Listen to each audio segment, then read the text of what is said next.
अस्सलामुअलैकुम स्टूडेंट्स। आज हमारा सेकेंड ईयर कंप्यूटर साइंस का 7th लेक्चर है और इस लेक्चर का टॉपिक है steps taken to prepare a C program for execution. ये टॉपिक भी chapter number 8 getting started with C से लिया गया है। पहले देख लेते हैं कि हमने लास्ट लेक्चर में क्या पढ़ा था। तो स्टूडेंट्स, लास्ट लेक्चर में हमने ब्रीफ सा इंट्रोडक्शन लिया था Turbo C plus plus compiler का। इसके अलावा हमने देखा था कि टर्बो सी प्लस प्लस को आप लोग अपने कंप्यूटर्स में कैसे इंस्टॉल कर सकते हैं। आज के इस लेक्चर में आप कौन से टॉपिक्स कवर करेंगे? तो स्टूडेंट्स, आज के इस लेक्चर में हम सिर्फ एक टॉपिक कवर करेंगे, that is what are the necessary steps taken to prepare a C program for execution. एक सी प्रोग्राम को एग्जीक्यूशन के लिए रेडी करने के लिए, प्रिपेयर करने के लिए कौन कौन से स्टेप्स जो हैं वो लिए जाते हैं। तो यहाँ पर टोटल 6 स्टेप्स हैं। सबसे पहले प्रोग्राम को क्रिएट किया जाता है, फिर प्रोग्राम को सेव किया जाता है, फिर प्रोग्राम को कंपाइल किया जाता है, फिर प्रोग्राम को दूसरी ऑब्जेक्ट फाइल्स के साथ लिंक किया जाता है, फिर प्रोग्राम को कंप्यूटर की मेमोरी में लोड किया जाता है और एट द एंड जो प्रोग्राम कंप्यूटर मेमोरी में लोड हुआ होता है, सीपीयू एक एक करके उसकी इंस्ट्रक्शंस को एग्जीक्यूट करता है। अब स्टूडेंट्स, इन स्टेप्स को हम एक एक करके डिटेल में देख लेते हैं कि इन स्टेप्स को कैसे परफॉर्म किया जाता है, ये क्या स्टेप्स हैं। तो यहाँ पे जो फर्स्ट स्टेप है प्रोग्राम को प्रिपेयर करने के लिए, एग्जीक्यूशन के लिए, वो है creating and editing a C program. अब क्रिएटिंग, जिस तरह नाम से ही हमें पता चल रहा है कि सी प्रोग्राम की इंस्ट्रक्शंस लिखना, उसका कोड लिखना जो है, ये फर्स्ट स्टेप में आ जाता है। Creating and editing a program includes writing, modifying and deleting program statements. सबसे पहले क्या किया जाता है कि एडिटर्स को यूज़ करते हुए प्रोग्राम की स्टेटमेंट्स लिखी जाती हैं। अगर कोई चेंजिंग करनी है तो वो भी इसी स्टेप में इंक्लूडेड है, या आपने स्टेटमेंट्स को डिलीट करना है तो वो भी इसी स्टेप में इंक्लूडेड है। This process is performed by using text editors. ये प्रोसेस जो है वो टेक्स्ट एडिटर्स को इस्तेमाल करते हुए परफॉर्म किया जाता है, जैसे कि नोटपैड है, वर्डपैड है। Most compilers provide a text editor for writing source code of C programs. अब ज़्यादातर कंपाइलर ऐसे होते हैं जो सी प्रोग्राम्स का सोर्स कोड लिखने के लिए टेक्स्ट एडिटर की भी फैसिलिटी प्रोवाइड करते हैं। जैसे कि हमारे पास टर्बो सी प्लस प्लस है, और टर्बो सी प्लस प्लस जो है, it provides an edit window for writing source code of a C program. ये आपको एक एडिट विंडो प्रोवाइड करेगा जहां पर आप सी प्रोग्राम का सोर्स कोड लिख सकते हैं। तो स्टूडेंट्स, अब हम देख लेते हैं कि फर्स्ट स्टेप जो है ये टर्बो सी प्लस प्लस को यूज़ करते हुए आप कैसे परफॉर्म करेंगे। तो स्टूडेंट्स, आप लोगों ने अपने कंप्यूटर पर टर्बो सी प्लस प्लस को लॉन्च किया है। फिर इसके बाद आपने क्या करना है, फाइल मेन्यू को ओपन करके न्यू के ऑप्शन से एक न्यू एडिटिंग विंडो ओपन कर लेनी। जो आपने न्यू एडिटिंग विंडो ओपन किया है, इसमें आपको पहले से ही कोड नज़र आ रहा है। तो हम क्या करेंगे कि इस कोड को जो पहले से लिखा हुआ है इसको रिमूव कर लेंगे। तो इस कोड को सारे को हम सेलेक्ट करते हैं और एडिट के मेन्यू पर जाकर क्लियर के ऑप्शन को सेलेक्ट कर लेते हैं। अब हम क्या करेंगे स्टूडेंट्स, ये हमारे पास एडिट विंडो है और एडिट विंडो के चारों तरफ आप देख रहे हैं कि एक डबल लाइन बॉर्डर है। ठीक है जी, जो सिलेक्टेड एडिट विंडो होती है उसकी 4 साइड्स पर आपको डबल लाइन बॉर्डर नज़र आएगा। ठीक है, और ये मैं आपको पहले ही बता चुकी हूँ कि जो टॉप लेफ्ट कॉर्नर पर स्क्वायर सा है, ये एडिट विंडो को क्लोज करने के लिए है, और ये जो राइट साइड पर डबल हेडेड एरो है, ये एडिट विंडो को मैक्सिमाइज करने के लिए है। इसके अलावा ये जो ब्लू कलर का आपको एरिया नज़र आ रहा है, ये सारा का सारा एडिट विंडो कहलाता है, और यहाँ पे प्रोग्राम की स्टेटमेंट्स लिखी जाती हैं। तो स्टूडेंट्स, अब आप देख रहे हैं कि यहाँ पर मैंने कुछ सी लैंग्वेज की स्टेटमेंट्स लिख दी हैं। तो ये जो प्रोसेस और ये स्टेप जो मैंने परफॉर्म किया है, this is known as creating and editing C program. तो स्टूडेंट्स, एक सी प्रोग्राम को प्रिपेयर करने के लिए जो सेकंड स्टेप है हमारे पास, वो है saving a C program. The process of storing the program on disk is known as saving. तो स्टूडेंट्स, एडिट विंडो में जो हमने इंस्ट्रक्शंस लिखी थी वो तब कंप्यूटर की मेमोरी में थी। अब अगर कंप्यूटर प्रोग्राम हमने दोबारा भी फ्यूचर में कभी यूज़ करना है तो उसके लिए हमें उस प्रोग्राम को परमानेंटली हार्ड डिस्क पर स्टोर करना पड़ेगा। तो एक प्रोग्राम को परमानेंटली कंप्यूटर की हार्ड डिस्क पे स्टोर करने के प्रोसेस को कहा जाता है सेव करना। A program should be saved on disk to be used repeatedly. अगर आपने आइंदा कभी प्रोग्राम को यूज़ करना है तो उसको लाजमी डिस्क पर सेव कर लें। C source program is saved with .c extension. C का जो सोर्स प्रोग्राम है, सी की जो इंस्ट्रक्शंस हैं वो .c की एक्सटेंशन के साथ सेव की जाती हैं। अब एक्सटेंशन क्या होती है? तो स्टूडेंट कोई भी फाइल नेम हमारे पास होता है, किसी भी फाइल का नाम होता है, तो it consists of 2 parts separated by a period या डॉट। डॉट की लेफ्ट साइड वाले पार्ट को कहा जाता है फाइल नेम और डॉट की राइट साइड पर 1 से लेकर 3 तक 1 से लेकर 3 तक के लेटर्स होते हैं, 1 से लेकर 3 तक लेटर्स होते हैं, उनको कहा जाता है एक्सटेंशन, जो रिकग्नाइज करती है, एक्सटेंशन रिकग्नाइज करती है कि आपका प्रोग्राम या आपकी फ़ाइल जो है ये किस टाइप की है। अब स्टूडेंट्स यहाँ पर एग्जाम्पल देख लें। हम अपने प्रोग्राम को नेम देते हैं फर्स्ट प्रो और उसको .c की एक्सटेंशन के साथ सेव करते हैं। तो यहाँ पर फर्स्ट प्रो जो है वो फाइल नेम है और c उसकी एक्सटेंशन है, क्योंकि ये फर्स्ट प्रो जो है ये c की सोर्स कोड फाइल है। अब स्टूडेंट्स हम देख लेते हैं कि c के प्रोग्राम को हम कैसे सेव करेंगे। तो हम अपने टर्बो सी एडिटर की तरफ चलते हैं।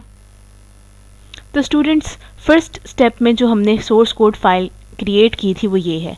अब इसको हमने सेव करना है, तो सेव करने का प्रोसीजर क्या है? हम फाइल मेन्यू पर जाएंगे और फाइल में से हम सेव के ऑप्शन को सेलेक्ट करेंगे।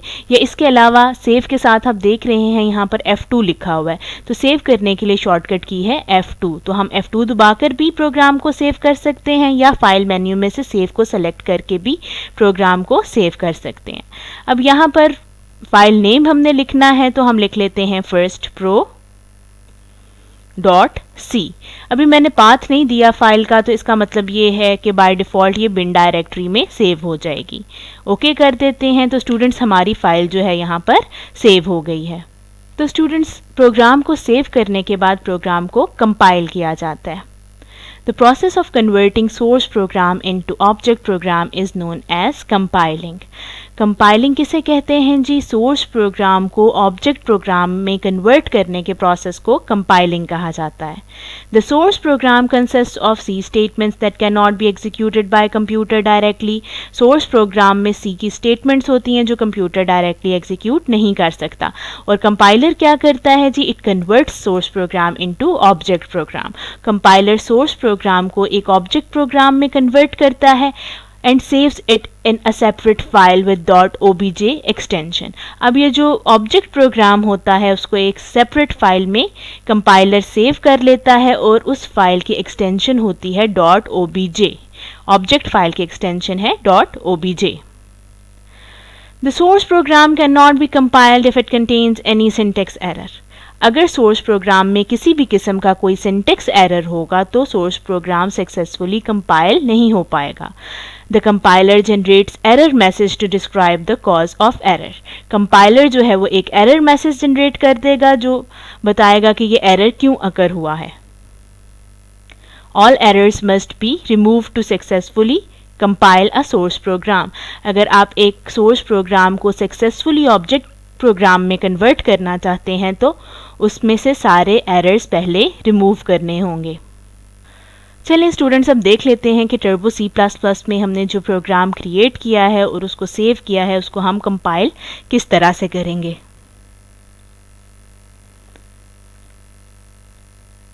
तो स्टूडेंट्स ये हमारा प्रोग्राम है, इसको अब हमने कंपाइल करना है। तो कंपाइल करने का प्रोसीजर है कि हम जो कंपाइल मेन्यू है इसमें से कंपाइल के ऑप्शन को सेलेक्ट करेंगे या फिर हम ऐसा कर सकते हैं कि कीबोर्ड से Alt और F9 को प्रेस करें।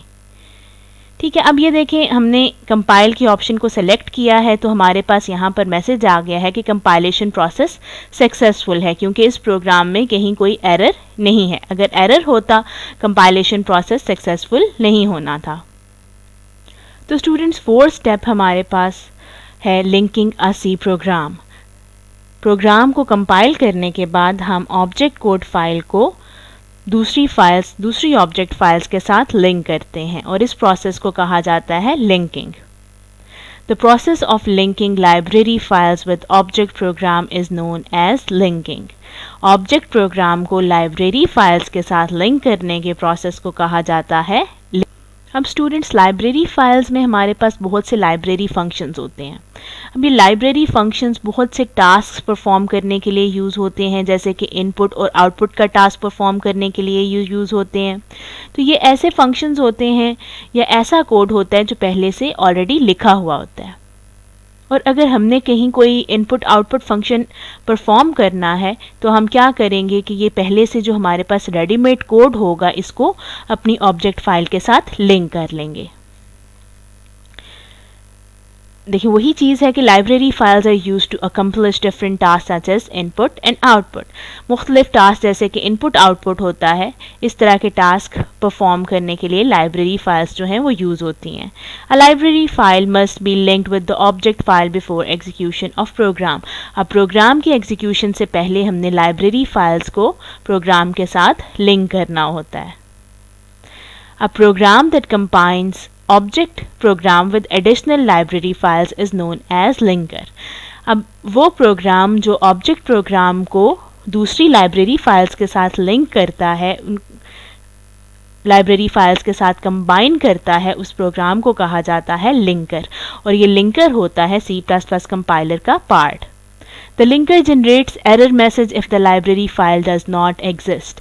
और अगर जिस लाइब्रेरी फाइल को आप ऑब्जेक्ट फाइल के साथ लिंक करने की कोशिश कर रहे हैं, अगर वो आपके सिस्टम में एग्जिस्ट नहीं करती, मौजूद ही नहीं है सिस्टम में, तो लिंकर एक एरर मैसेज जनरेट कर देता है। An executable file of the program is created if the process of linking is successful. अब अगर लिंकिंग का प्रोसेस जो है वो सक्सेसफुल हो जाता है तो उसके बदले में एक एग्जीक्यूटेबल फाइल जो है वो क्रिएट होती है, और एग्जीक्यूटेबल फाइल जो है वो .exe की एक्सटेंशन के साथ होती है, और ये एग्जीक्यूटेबल फाइल जो है कंप्यूटर डायरेक्टली एग्जीक्यूट कर सकता है। चलें जी, हमारा फिफ्थ स्टेप जो है that is loading a C program, कि एक सी प्रोग्राम जो है वो लोड कैसे होता है। लोडिंग किसे कहते हैं जी? Loading is the process of copying executable instructions into the memory for execution. अब एग्जीक्यूटेबल फाइल आपके पास क्रिएट हो जाएगी, लिंकिंग का प्रोसेस सक्सेसफुल होगा तो। अब ये एग्जीक्यूटेबल फाइल आपके पास हार्ड डिस्क में होगी। इस एग्जीक्यूटेबल फाइल की इंस्ट्रक्शंस को हार्ड डिस्क से मेमोरी में लाने के प्रोसेस को कहा जाता है लोडिंग। और अब लोडिंग क्यों ज़रूरी होती है? क्योंकि CPU ने जो एग्जीक्यूटेबल फाइल की इंस्ट्रक्शंस हैं वो डायरेक्टली हार्ड डिस्क से तो नहीं लेनी, इसने तो मेमोरी से लेनी है। तो अगर हम किसी भी फाइल को एग्जीक्यूट करना चाहते हैं, कंप्यूटर पर रन करना चाहते हैं, तो ज़रूरी है कि हम उस फाइल को पहले कंप्यूटर मेमोरी में लोड कर लें।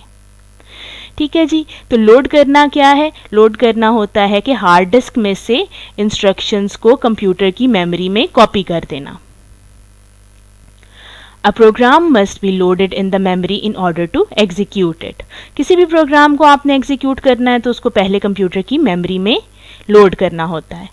A program that places an executable file in the memory is known as loader. और एक ऐसा प्रोग्राम जो एग्जीक्यूटेबल फाइल को कंप्यूटर मेमोरी में प्लेस करता है उसे कहा जाता है loader, end loader is a part of the operating system. अब स्टूडेंट्स, ये लोडिंग का प्रोसेस जो है ये कंपाइलर खुद से परफॉर्म कर देता है, ये हमें परफॉर्म नहीं करना पड़ता।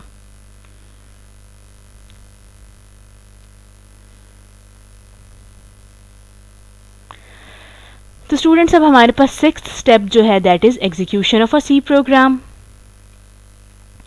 Execution of a C program क्या होता है जी? The process of running executable instructions loaded into computer memory is known as execution. अब लोडिंग के प्रोसेस में हम तमाम एग्जीक्यूटेबल इंस्ट्रक्शंस को हार्ड डिस्क में से कंप्यूटर मेमोरी में तो ले आए हैं। एग्जीक्यूशन किसे कहेंगे? अब इन लोडेड इंस्ट्रक्शंस में से CPU जब एक एक करके इंस्ट्रक्शंस लेता है, उनको इंटरप्रेट करता है और देखता है कि कौन सा टास्क परफॉर्म करना है, फिर वो टास्क परफॉर्म कर देता है। इस प्रोसेस को कहा जाता है एग्जीक्यूट करना।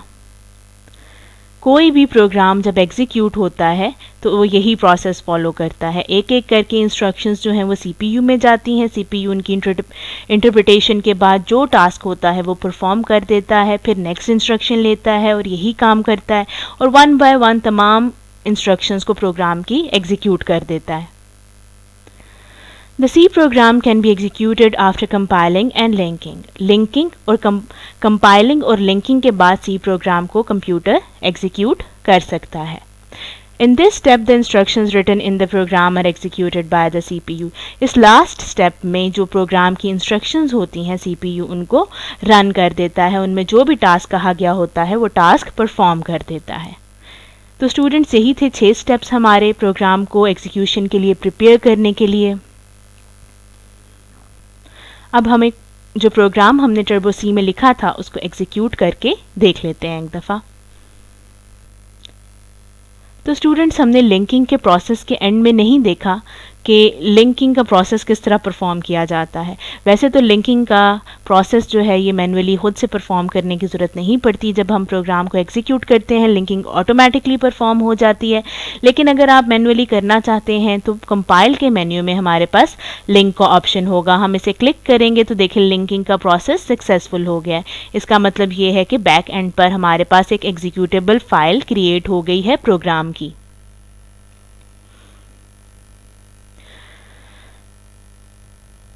इसके बाद हम देखते हैं कि प्रोग्राम को हम रन कैसे कर सकते हैं, एग्जीक्यूट कैसे कर सकते हैं।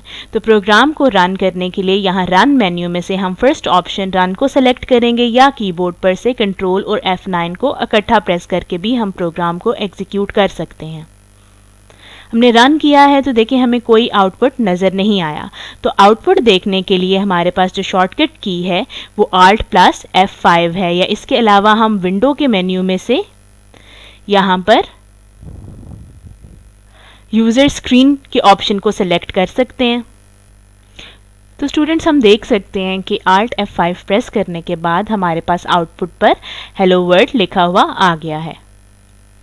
स्टूडेंट्स, अब इस सारे प्रोसेस को एक दफ़ा रिव्यू कर लेते हैं ताकि अगर आपको कहीं पर कोई बात एम्बिगुअस लगी हो तो वो क्लियर हो जाए। सबसे पहले हम क्या करते हैं कि प्रोग्राम की इंस्ट्रक्शंस लिखते हैं और उसको एक सोर्स फाइल के तौर पर स्टोर करते हैं। ये हमारे पास सबसे पहली फ़ाइल जो है इस प्रोसेस के दौरान बनती है, सोर्स फाइल, जिसमें सी लैंग्वेज की इंस्ट्रक्शंस होती हैं, प्रोग्राम की इंस्ट्रक्शंस होती हैं। उसके बाद हम ये सोर्स फाइल जो है वो कंपाइलर को दे देते हैं ट्रांसलेट करने के लिए। अब कंपाइलर जो है उस सोर्स फाइल को चेक करेगा, अगर तो उसमें कोई एरर होगा, मतलब अगर तो कंपाइलर ने कहीं पर भी उस फाइल में कोई एरर ढूंढ लिया है तो वो क्या करेगा, कंपाइलेशन का प्रोसेस परफॉर्म नहीं करेगा, एक एरर लिस्ट जो है वो यूज़र को डिस्प्ले कर देगा।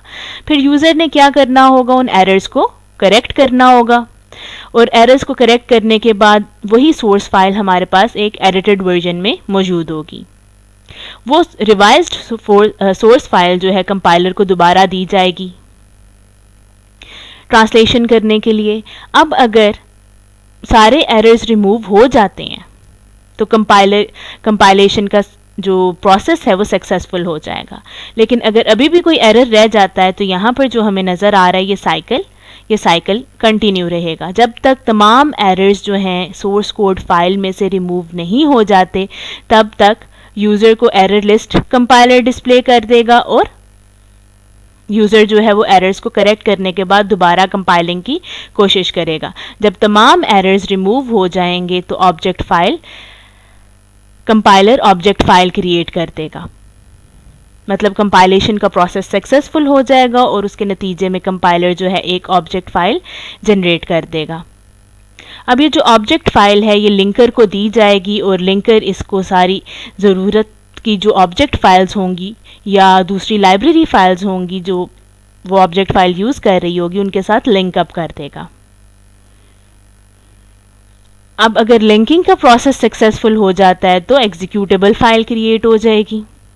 अब एग्जीक्यूटेबल फाइल को लोडर जो है वो कंप्यूटर मेमोरी में लोड कर देगा। उसके बाद कंप्यूटर मेमोरी में से CPU एक एक करके इंस्ट्रक्शन लेगा प्रोग्राम की और उनको एग्जीक्यूट कर देगा। ठीक है जी, आई थिंक आपको अब किसी किस्म की कोई प्रॉब्लम या किसी किस्म की कोई एम्बिग्विटी नहीं रही होगी। तो आपको नेक्स्ट लेक्चर के साथ मिलते हैं। उम्मीद है तब तक आप इस लेक्चर को अच्छे तरीके से रिव्यू कर लेंगे, अच्छे तरीके से पढ़ लेंगे। तब तक के लिए अल्लाह हाफ़िज़।